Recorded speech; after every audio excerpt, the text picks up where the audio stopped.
अस्सलाम वालेकुम। एक और सवाल APS के नाम। वैसे तो पाकिस्तान गम, परेशानी, वाक़यात और हादिसात की एक किताब है।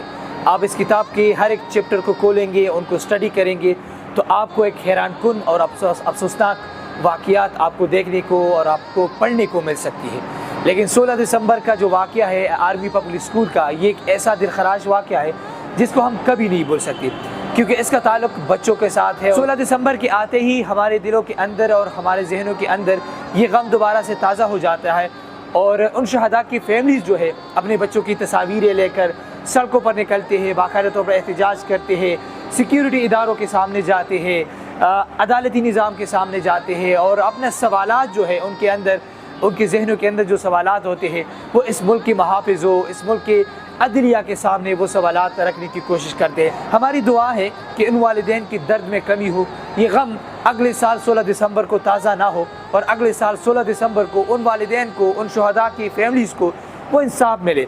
इन दहशतगर्दों की वजह से दोबारा किसी की आंखों में आंसू ना आए। ये हमारी गुजारिश है, हमारी दुआ है अल्लाह ताला से, और गुजारिश है इस मुल्क की महाफिज़ों से, मुल्क की सिक्योरिटी वालों से कि इस मुल्क की महाफिज़ करे, इस मुल्क की शहरी को तहफ़्फ़ुज़ प्रोवाइड करे और दहशतगर्दी के जो अनासर है उसको जड़ से उखाड़े। और दहशतगर्दी के उस अनासर को जड़ से उखाड़ने के लिए हम शहरियों को भी चाहिए कि हम अपने सिक्योरिटी इदारों के साथ रहें और जो गलतियाँ, जो कोताहियाँ हमसे होती है उसकी बाकायदा तौर पर हम निशानदेही करें, ताकि दोबारा से इस किस्म के वाक़यात इस पाक सरज़मीन में, इस महफूज सरज़मीन में वो दोबारा सरज़द ना हो।